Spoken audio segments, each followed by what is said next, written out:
అందరికీ నమస్కారం అండి. మేము చేస్తున్న పోరాటం మీ అందరికీ కూడా బాగా తెలుసు.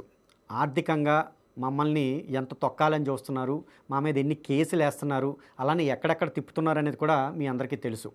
అలానే మేము గాని ఒకవేళ ఆర్థికంగా నిలదొక్కుకోకపోతే ఈ పోరాటంలో ముందుకు వెళ్ళలేమన్న సంగతి కూడా మీకు తెలుసు. సో, నేను మీకు చెప్పేది ఒకటేనండి. నేను సాయిబాబా ద్రవ్యనిధి అనేది ఒకటి స్థాపించానండి. దాంట్లో దయచేసి మీరు మీ తాలూకు విరాళాలనిచ్చి ఆర్థికంగా ఆదుకొని మాకు ఈ పోరాటంలో మీ యొక్క థాట్ పార్టీని అందించండి. ఇంకొక విషయం కూడా నేను చెప్తున్నానండి. ఈ ప్రాబ్లంలో ఉన్న సీరియస్నెస్ అలాగే సెన్సిటివిటీ కూడా మీరు అర్థం చేసుకొని ఆ విధంగా ఆర్థికంగా మీరు తోడ్పాటు అనేది మాకు అందించండి. ఎందుకు అంటే ఈరోజు లీగల్గా ముందుకెళ్ళడం అంటేనే లక్షలతో కూడిన పనండి. సో, దయచేసి ఇది ఒకరో ఇద్దరో తీసుకోవాల్సింది కాదు, దాదాపుగా అందరూ తీసుకోవాల్సిన ఒక పెద్ద కార్యం ఇది. మనందరి తోడ్పాటు ఉంటేనే వీళ్ళని లీగల్గా ఎదుర్కోగలం. అంతేకాకుండా ఇక ముందు లీగల్గా వాళ్ళు లీగల్గా మా మీద చేసే ఫైట్ని ఎదుర్కోవడమే కాకుండా ఫ్యూచర్లో లీగల్గా వాళ్ళ మీద కూడా చేసే ఫైట్కి కూడా మీ యొక్క ఆర్థిక తోడ్పాటే మాకు ఎంతో అవసరం అండి. సో, దయచేసి మా అందరికీ కూడా ఆర్థికంగా సహకరించండి అని చెప్తూ అందరికీ నమస్కారం అండి. జై హైందవి స్వరాజ్. అందరికీ నమస్కారం అండి. షిరిడి సంస్థానం ఆల్రెడీ లలిత్ మీద ఒక 50 కోట్లకి పరువు నష్టం దావా వేసింది. నాకు రీసెంట్గా అంటే మొన్న మరొక 50 కోట్లకి పరువు నష్టం దావా అంటూ నాకు పర్సనల్గా కొరియర్లో వాళ్ళ లాయర్ చేత నోటీస్ పంపించారు. అయితే అందులో వాళ్ళు చూపించిన ఆ కారణాలు చూస్తే నవ్వాల ఏడాలో కూడా అర్థం కాలేదు. ఎందుకంటే చాలా వీకెస్ట్ అనమాట. అసలు అవి జనరల్గా అయితే తప్పులు కూడా కావు అవి. అలాంటి వాటిని తీసుకొచ్చి 50 కోట్ల పరువు నష్టం దావేస్తున్నారు. ఎందుకంటే వాళ్ళ దగ్గర డబ్బులు ఉన్నాయి. హిందువులు వాళ్ళకి బాబు ఏదైనా సేవ చేయండి అని ఇస్తే వాళ్ళు హిందువుల మీద కేసులు వేయడానికి వాడుతున్నారు అవన్నీ. సరే, ఇక వాళ్ళు ఏమేం ఆరోపణలు నా మీద చేశారు, అవి ఏంటి అనేది నేను మీకు క్లియర్గా వివరిస్తాను.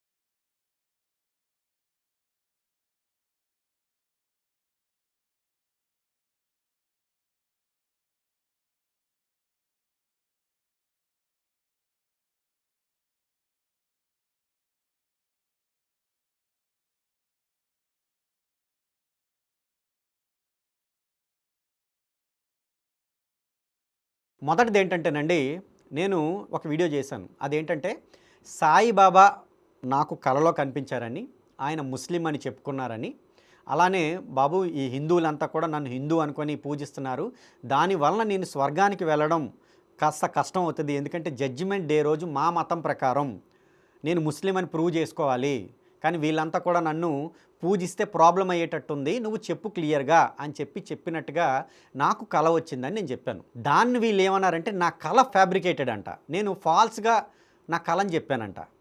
నాకు అసలు ఇక్కడ ఒక విషయం అర్థం కాలేదండి.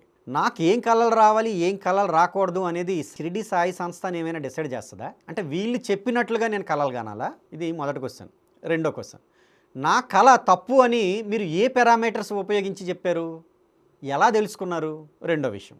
ఇక మూడో విషయం ఏంటంటే, నా కళ ఒకవేళ తప్పు అయ్యింది అని మీ ఉద్దేశం అయితే, ఇప్పుడు సాయిబాబా డివోటీస్ చాలామంది యూట్యూబ్లో వీడియోస్ పెడుతున్నారు. వాళ్ళంతా ఏమంటున్నారు, సాయిబాబా మాకు శ్రీరాముడిగా కనిపించాడని, సాయిబాబా మాకు శివుడిగా కనిపించాడని, సాయిబాబా మాతో మాట్లాడుతున్నాడని, ఇప్పటికీ మాట్లాడుతున్నాడని, మా జీవనాన్నే మార్చేశాడని, లేకపోతే సాయిబాబా దత్తాత్రేయుడిగా కనిపించాడని, సాయి సచ్చరిత్రలో కూడా రాముడిగా కనిపించాడు, ఈ రకంగా ఉన్నాయి. అలానే భక్తులు కూడా మాట్లాడుతున్నారు. మరి అవన్నీ కూడా తప్పు అవ్వాలి కదా? అంటే మీకు అనుకూలంగా ఉంటే అవన్నీ ఆ కళలన్నీ రైట్, మీకు అనుకూలంగా లేకపోతే అవన్నీ తప్ప? ఏ విధంగా మీరు డిక్టేట్ చేస్తున్నారు? ఏ విధమైన కళలు జనాలకి కనమని మీరు చెప్తున్నారు? కళలు ఎవరైనా ఒకరి ఆధీనంలో ఉంటాయా? సైన్స్ మీకు తెలుసు కదా, కళలు ఎవరికి కూడా ఒకరి ఆధీనంలో ఉండవు, బట్ ఒక ఆలోచన ప్రకారం వస్తాయి. బహుశా సాయి భక్తులకి సాయిబాబా మీద ఉన్న భక్తి వలన వాళ్ళకి రాముడిగా కృష్ణుడిగా కనిపిస్తున్నాడేమో, మేబీ. అలానే నేను సాయి సచ్చరిత్రలో 11th చాప్టర్ కానీ మిగతా చాప్టర్లో కానీ చదివినప్పుడు ఆయన ముస్లిం అని స్పష్టంగా మీ సాయి సచ్చరిత్రలో రాశారు కనుక అది నా సబ్కాన్షియస్ మైండ్లో ఉండి అలా కళ వచ్చిందేమో. నేను అది కళ అని క్లియర్గా చెప్పాను, అది ఫ్యాక్ట్ అని కానీ లేకపోతే అదే జరిగిందని కానీ అదే జరగాలని కానీ నేను చెప్పలేదు. డ్రీమ్ అంటేనే డ్రీమ్ అండి. అవతల శ్రీరాముడిగా కనిపించడం కానీ శ్రీకృష్ణుడిగా కనిపించడం కానీ ఇటుపక్క ముస్లింగా కనిపించడం కానీ డ్రీమ్. అసలు నిజం చెప్పాలి అంటే ఒక ముస్లింకి శ్రీరాముడు శ్రీకృష్ణుడు లేకపోతే దత్తాత్రేయుడు ఎందుకు కనబడతాడండి? లాజికల్గా ఆలోచిస్తే అసలు అది కరెక్ట్ కాదు. కానీ ఒక ముస్లింగా నాకు కనబడితే అది మీకు తప్పెలా అయింది? లాజికల్గా ఇది కరెక్ట్. దానికి మీ సంస్థానం నుంచి పబ్లిష్ అయిన షిరిడి సచ్చరిత్ర కరెక్ట్. దాని నుంచే వచ్చింది.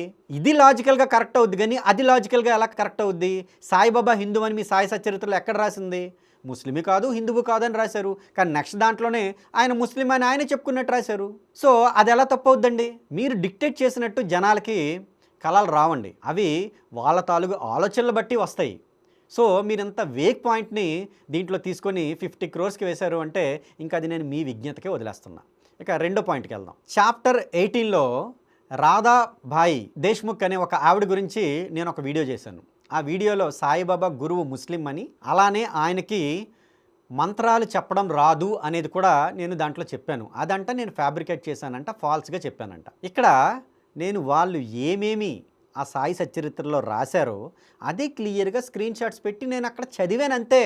నేను ఒకవేళ అది చెప్పింది నిజమైనా, నేను ఒకవేళ చెప్పింది అది తప్పైనా, all credit goes to that Sai Satcharitra. నేను క్లియర్గా అందులో ప్రూఫ్స్ పెట్టి చెప్పాను. సో మీరు ఒకవేళ కేసు వేసుకోవాలంటే మీ మీద వేసుకోవాలి, లేదా ఆ చనిపోయిన హేమట్ పంత్ మీద వేయాలి. ఎందుకంటే సాయి సచ్చరిత్ర ఆయన రాశాడు కనుక పబ్లిష్ చేసుకున్నారు, మీరు కనుక మీ మీద వేసుకోవాలి. నేను అలా బాధ్యత అవుతుంది దాని మీద. చిన్న సంక్షిప్తంగా మీకు ఆ స్టోరీ కూడా చెప్తా. అంటే ఇంతకుముందు చేసిన వీడియోలో క్లియర్గా చెప్పా, కానీ మీకు దాని గురించి సంక్షిప్తంగా చెప్తా. రాధాబాయి అనే ఒక లేడీ, అంటే ముసలావిడ సాయిబాబా దగ్గరికి వస్తుంది. ఎలా అయినా ఒక చిన్న మంత్రమైనా ఆయన దగ్గర నుంచి చెప్పించుకోవాలని. కానీ సాయిబాబా 3 రోజుల దాకా ఆవిడని అసలు దగ్గరికి రానీయడు. సాయిబాబా ద్వారా ఎలా అయినా చెప్పించుకోవాలని చెప్పి ఆవిడ ఏం చేస్తుంది అంటే అన్నం పచ్చి మంచినీళ్ళు కూడా ముట్టకుండా అలానే ఉండిపోద్ది. అసలే ముసలావిడ పాపం చాలా నీరసపడిపోద్ది.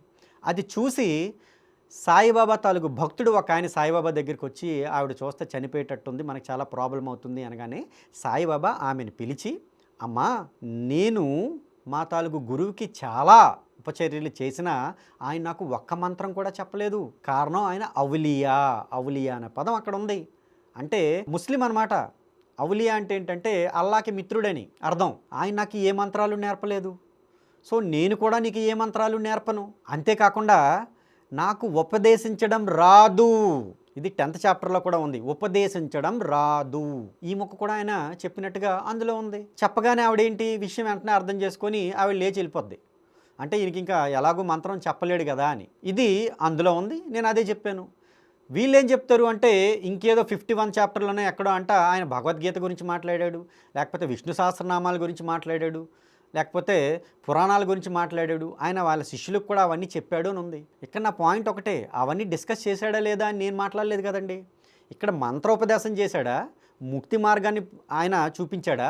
అసలు అది నాకు రాదు, ఎందుకంటే నా తాలూకు గురువు వేరు, నా తాలూకు గురువు ఔలియా అని చెప్పి స్పష్టంగా చెప్పినట్టుంది కదా. ఆయన భగవద్గీత, పురాణాలు, విష్ణు సహస్రనామం చదివాడా లేదా, ఇన్స్ట్రక్షన్స్ ఇచ్చాడా లేదా అనేది దీనికి అసలు సంబంధమే లేదు. ఇక్కడ మంత్రోపదేశం చేయడం, అవన్నీ చదవడం కానీ చదివాడు అని కూడా నేను అనను. ఎందుకు అంటే సాయిబాబాకి చదువు రాదు. బహుశా మిగతా వాళ్ళందరూ ఆయన దగ్గర చదివి ఉండొచ్చు, లేదా ఆయనకి ఇంకెవరైనా చెప్తే ఆయన ధారణ శక్తి బాగుండి అవన్నీ తెలుసుకొని కూడా ఉండొచ్చు. అది మనం జస్ట్ గెస్ చేయాలి. ఆయనకు అవన్నీ తెలియవు అని నేను చెప్పట్లే. మేబీ ఆయనకి తెలిసి ఉండొచ్చు అవన్నీ, ఎందుకంటే ఆయన అన్ని మతాలని కూడా గౌరవించినట్లుగానే మనకు కనబడుతుంది. సో ఆయన ఖురాన్ గురించి కానీ, ఇటు ఖురాన్ అనేది బాగా వచ్చు అని అబ్దుల్లా అనే ఆయన భక్తుడే ఒక బుక్ రాసుకున్నాడు. అందులో ఖురాన్ మీద ఆయనకి లోతైన అవగాహన ఉంది అని ఆయన రాశాడు. అవ్వచ్చు. అలానే ఇప్పుడు హిందూ స్క్రిప్చర్స్ మీద కూడా ఆయనకు అవగాహన ఉండి ఉండొచ్చు. ఇప్పుడు చదువు ఒక్కటే అని కాదు కదా, చదువు కాకుండా కూడా తెలుసుకోవచ్చు. అలా సాయిబాబా తెలుసుకొని ఉండొచ్చు, వాళ్ళ భక్తులకి చెప్పి కూడా ఉండొచ్చు. అదేమి మనకి పాయింట్ కానే కాదు కదా. ఇక్కడ గురువెవరు, మంత్రోపదేశం చేశారా లేదా అనేది తప్ప షిరిడి సంస్థను వాదిస్తున్నట్టు అక్కడ ఆయన అవన్నీ కూడా మిగతా వాళ్ళకి ఇన్స్ట్రక్ట్ చేశాడా లేదా అనే దాని గురించి కాదు కదా. ఆయనకి అసలు మత సామరస్యం లేదని నేను ఎప్పుడు చెప్పాను? ఆయన బుక్స్ గురించి కానీ ఎప్పుడైనా చెప్పాడా, వాళ్ళ శిష్యుల గురించి ఎప్పుడైనా చెప్పాడా లేదా అనే దాని గురించి నేను ఎప్పుడు చెప్పాను? వాటి గురించి నేను ఎక్కడ మాట్లాడాను?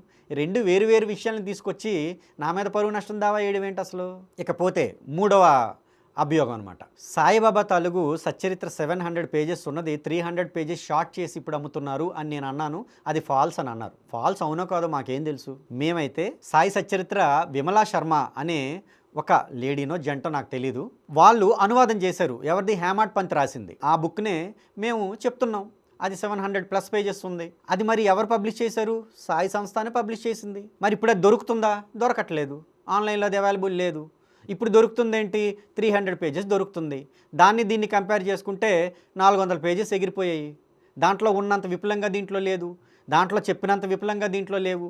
మరీ ముఖ్యంగా దాంట్లో ఏవైతే ముస్లిం అని వాడిన చాలా వరకు పదాలు ఇందులో లేవు. చాలా వివాదాస్పదమైన ఏవైతే మాటలు ఉన్నాయో మనకి బుక్లో కనబడుతున్నాయో అందులో కనిపించట్లేదు. సో అప్పుడు నేనేమనాలి? మార్కెట్లో దొరకకపోతే మరి మీరు 300 పేజెస్ తెలుగుదే కదా అమ్ముతున్నారు. అదే నేను చెప్పాను, షార్ట్ చేసేసారా బిగ్ చేశారా అనేది కాదు ఇక్కడ. మీరు ఆ బుక్ ఎందుకు మానేశారు, ఎందుకు మీరు పబ్లిష్ చేయట్లేదు, సమాధానం మీరు ఇచ్చుకోవాలి. ఆన్లైన్లో కానీ లేకపోతే ఎక్కడా కానీ దొరకట్లేదు, బుక్ షాపుల్లో కానీ, దానికి సమాధానం మీరే ఇచ్చుకోవాలి. అంతేకాకుండా నేను రీసెంట్గా ఆన్లైన్ ఎడిషన్స్ కూడా కొన్ని చూశానండి. దాంట్లో నాకు 11th చాప్టర్లో సాయిబాబా ముస్లిం అని చెప్పినట్టుగా నాకు కనబడలేదు. నేను తెలుగు చూశాను, ఇంగ్లీష్ చూశాను, నాకు అందులో కనబడలేదు. అందులో సాయిబాబా ఏమని చెప్తున్నట్టుందంటే, ఎవరైతే డాక్టర్ వచ్చి తనకి బొట్టు పెడతారో వాళ్ళకి వాళ్ళ గురువుగా నన్ను చూసుకున్నాడు కనుక నేను ఆయన బొట్టు పెట్టినా ఏమీ అనలేదు అన్నట్టుగానే ఉంది. అక్కడ ఒక లాజిక్ మిస్ అవుతుంది, వీళ్ళు గమనించారో లేదో. ఇప్పుడు ఎవరైతే ఒక డాక్టర్ వచ్చి ఈయనకి బొట్టు పెట్టినప్పుడు డాక్టర్ తన గురువుగా సాయిబాబాని అనుకొని ఇప్పుడు ఎవరైతే డాక్టర్కి అలౌ చేశారో బొట్టు పెట్టడానికి, మరి మిగతా భక్తులు ఎవరికి కూడా అంతవరకు అలౌ చేయలేదంట ఆ బొట్టు పెట్టడానికి. కారణం ఏంటి? మరి వాళ్ళందరూ కూడా సాయిబాబాని ఆల్రెడీ గురువు అని అంటున్నారు కదా. మరి అప్పుడు కేవలం డాక్టర్కి మాత్రమే ఎందుకు అలౌ చేయాలి, మిగతా భక్తులందరికీ ఎందుకు అలౌ చేయకూడదు? లాజికల్గా ఇది సరిపోవట్లేదు కదా. అంటే ఇంకేదో కారణం ఉంది ఈ యొక్క డాక్టర్ని అలౌ చేయడానికి. అదేంటి అంటే సింపుల్గా సాయిబాబా చెప్తున్నారు, నేను ఒక ముస్లిం, నేను అపవిత్ర జాతిలో పుట్టిన ముస్లిం అయినా కూడా ఆయన నాకు అంత వాల్యూ ఇచ్చి ఆయన నన్ను తన గురువుగా భావించి నాకు బొట్టు పెట్టడానికి వచ్చాడు, బొట్టు పెట్టాడు కనుక నేను దానికి గౌరవించి బొట్టు పెట్టించుకున్నాను అన్నాడు ఆయన. అది క్లియర్గా పెద్ద బుక్లో ఉంది. సో మీరు ఇలా ఒక్కొక్కటి కట్ చేసుకుంటూ వెళ్ళిపోతే ఇంకేం మిగులుతుందండి? అసలు ఎందుకు కట్ చేస్తున్నారు? దానికి సమాధానం మీరు ఇవ్వాలి, మీరు మాట్లాడాలి. అంతకు ముందు ఎందుకు అలా ఉంది ముస్లిం అని, ఇప్పుడు ఎందుకు కావాలని దాన్ని హైడ్ చేస్తున్నారు? ఎందుకు? సమాధానం చెప్పుకోవాల్సింది మీరు, నేను కాదు. ఇకపోతే సాయిబాబా ఇప్పుడు ఎవరైతే డివోటీస్ ఉన్నారు కదా, వాళ్ళు నేనేదో అన్నాను అని మీరు అన్నారు. నేను ఒక్కటే చెప్తున్నా, ముస్లింలు పూజించే వాళ్ళని ఏమంటారు? హిందువులనైతే అన్నారు కదా. నేను ఇది దేంట్లో భాగంగా అంటున్నాను అంటే, ఒక ఇండివిడ్యువల్ పర్సన్ కాన్స్టిట్యూషన్ పరంగా ఎవరినైనా పూజించవచ్చు, ఎలా అయినా పూజించవచ్చు, కానీ వాళ్ళు ఇంకొక రిలీజియన్ ప్రాక్టీస్ని కించపరచకూడదు, భంగపరచకూడదు. ఇది కదా కాన్స్టిట్యూషన్ చెప్తుంది. సాయిబాబాని పూజించొద్దని మేము ఎప్పుడన్నా చెప్పామా? లేదు కదా. మీరు వేరే మతం పెట్టుకోండి అని చెప్పాం. మీరు ఏం చేస్తున్నారు? హిందూ ప్రాక్టీస్లో వాటిని తీసుకొచ్చి కలుపుతున్నారు. హిందూ ప్రాక్టీస్లో మతాలకు దేవుళ్ళని కించపరుస్తున్నారు. మీ యొక్క సాయిబాబా కాళ్ళ దగ్గర మా దేవుళ్ళని పెడుతున్నారు. శ్రీరాముడు, శ్రీకృష్ణుడు, ఆదిపరాశక్తి, పరబ్రహ్మం అన్నీ కూడా సాయిబాబా అంటున్నారు. దాన్ని కదా మేము అబ్జెక్ట్ చేస్తున్నాం. ఆ రైట్ మీకు ఎవరిచ్చారు అలా చెప్పడానికి? సాయిబాబా భక్తులంతా కూడా ఏదో నేను కించపరిచేసాను అంటున్నారు. నేను ఏం చేశాను? ఎవరైతే ఇప్పుడు క్రిస్టియన్స్ని తీసుకోండి, వాళ్ళు ఏం చెప్తారు? మిగతా వాళ్ళంతా కూడా అన్యులు అంటారు. అలానే ముస్లిమ్స్ ఏమంటారు? కాఫీర్లు అంటారు. అలానే మేమేం చెప్పాం? హిందూ మతంలో ఎవరైతే ఉన్నారో వాళ్ళు సాయిబాబాని మొక్కితే ఒక మ్లేచ్చుడు అని అలా ముస్లింలు మ్లేచ్చులు అంటారు. మ్లేచ్చులను ఎలా చూడాలో మా తెలుగు రిలీజియన్ చెప్తుంది. అది ఏంది? నేను మా హిందూ మతం పరంగా, పైగా శాస్త్ర ప్రమాణం లేదని కూడా క్లియర్గా మాకు తెలుసు. అలానే మా తెలుగు కొంతమంది ప్రవచనకారులు కూడా చెప్పారు, అందరూ కాకపోయినా. అంతేకాకుండా మేము కూడా స్వయంగా గ్రంథాలు చదివాము, డిబేట్కి పిలుస్తున్నాం, మీ సైడ్ నుంచి ఎవడూ రావట్లేదు. అంతేకాకుండా తిరుపతి శ్రీవాణి ట్రస్ట్, అలానే ఆంధ్రప్రదేశ్ దేవాదాయ ధర్మాదాయ శాఖ మంత్రి ఆయన కూడా క్లియర్గా చెప్పారు, వైదికంగా కానీ లేకపోతే ధర్మశాస్త్రాల్లో కానీ సాయిబాబా లేరు అని. సో ఎంత క్లియర్గా సాక్ష్యాలు ఇచ్చిన తర్వాత మాకు శాస్త్ర ప్రమాణం లేకుండా మేము సాయిబాబానే కాదు ఎవరిని పూజించాం, ఇతర మతాల వారిని అసలుకే పూజించాం. ఈరోజు సాయిబాబాని పూజిస్తే రేపొద్దున్న యేసుని తీసుకొస్తారు, ముస్లింల్లో ఉన్న ఎవరినో ఒకరిని తీసుకొస్తారు. అలాంటివి ఆల్రెడీ జరుగుతున్నాయి. అంతేకాకుండా రాముని వదిలేస్తారు, కృష్ణుని వదిలేస్తారు, ఆ సాయిబాబా భక్తులు అని చెప్పి మీరు అంటున్నారు అన్నారు. ఎస్, అవి ఇక్కడ జరుగుతున్నాయి. నేను అందరినీ అనలేదే. ఇక్కడ మాకు కొన్ని వీడియోస్, ఆడియో క్లిప్స్ వచ్చాయి, మేము వాళ్ళని పెట్టుకొని మేము మాట్లాడుతున్నాం. ఆ ప్రమోద్ అనే సనాతన్ ట్రావెలర్ అనే వ్యక్తి రాముడు దేవుడే కాదని మాట్లాడాడు. ఆవిడెవరో ఒక సాయిబాబా భక్తురాలు లలిత్కి ఫోన్ చేసి హనుమంతుడు ఎక్కడున్నాడు, అడ్రస్ చెప్పు అంది. అలానే మన దేవుళ్ళని ఏ విధంగా తిడుతున్నారో చూడండి. సాయిబాబాని పూజిస్తున్నామన్న రమణానంద మహర్షి అనే ఆయన అటుపక్క అమ్మవారిని తిడుతున్నాడు, స్వయంగా సాయిబాబాయే శివుడు అంటున్నాడు. మరి ఇవన్నీ కూడా మా దేవుళ్ళని అవమానించడం కాదా? సాయిబాబా పేరు చెప్పుకొని ఈ ఎగ్జాంపుల్స్ అన్నీ తీసిపడేస్తారా? ఇవన్నీ ఇక్కడ జరుగుతున్నాయి లోకల్గా. మీకేం తెలుసు? మీరు మహారాష్ట్రలో ఉండి ఇక్కడ ఎవడో బొగడాగాడు వచ్చి మీకు అక్కడ చెప్తే వాటిని బేస్ చేసుకొని మీరు వేసేస్తామంటే ఎలా? అంటే ఇక్కడున్న జనాలు ఎవరు కూడా గుడ్డోళ్ళు అనుకుంటున్నారు, వీళ్ళకి తెలియదు అనుకుంటున్నారా మీరు?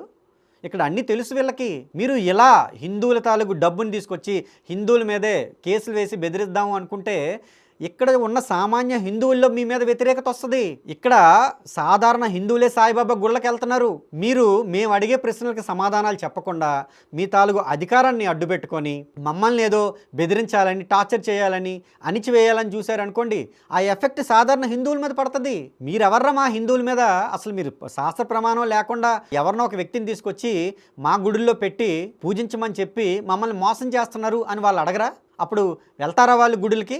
ఎవరైనా ఏ వ్యక్తి అయినా శాస్త్ర ప్రమాణం లేని వాళ్ళని తీసుకొచ్చి మా మీద రుద్దితే హిందువులు ఊరుకుంటారా? అది గమనించండి. మీరు వేరేగా పెట్టుకోండి అని చెప్తున్నాం. ఏ రోజైనా సాయిబాబాని పూజించొద్దని ఎవరికైనా చెప్పామా? హిందూ ధర్మం ప్రకారం లేచుల్ని కానీ ముస్లింలు కానీ పూజించకూడదు, మా శాస్త్రాల్లో పూజించమని చెప్పలేదు. అంతవరకు మేము ఇన్ఫర్మేషన్ ఇస్తున్నాం. పూజించారు అంటే అది వాళ్ళ ఇష్టం. దాన్ని ఏమైనా మేము అడ్డుకుంటున్నామా? చెప్పడం అనేది మా రిలీజియస్ ప్రాక్టీస్లో ఒక ధర్మం. ఈరోజు క్రిస్టియన్స్ ఏమని చెప్తున్నారు? యేసు తప్ప ఇంకో దేవుడు లేడని చెప్తున్నారు. నిజంగా లేరా? మరి మిగతా వాళ్ళందరూ ఒప్పుకుంటున్నారా? ముస్లిమ్స్ ఏమని చెప్తున్నారు? అల్లాయే దేవుడు, అక్కడికి రావాల్సిందే, ప్రవక్తే చివరి ప్రవక్త అని అంటున్నారు. నమ్మిన వాళ్ళు వెళ్తున్నారు, నమ్మని వాళ్ళు లేదు. అలానే మా తెలుగు సనాతన ధర్మం కూడా ఏం చెప్తుంది అనేది మేము చెప్తాం. దాని మీద మీరు అలా చెప్పకూడదని ఎలా అంటారు? నమ్మేవాడు నమ్ముతాడు, లేనివాడు బయటికి వెళ్తాడు. చెప్పడం మా తెలుగు ధర్మం, మేము చేస్తున్నాం. దాన్ని తప్పుపడితే ఎలా? దాని మీద కేసులు వేస్తే ఎలా? సో ఇదండి నేను చెప్పాల్సింది. అతి త్వరలోనే నేను సాయి సంస్థాన వాళ్ళకి లాయర్ ద్వారా నా రిప్లై అనేది నేను పంపిస్తాను. తర్వాత చూద్దాం ఏం జరుగుతుంది అనేది. అన్నింటికి కూడా ఆ భగవంతుడే ఉన్నాడు. అందరికీ నమస్కారం అండి. జై హైందవి స్వరాజ్.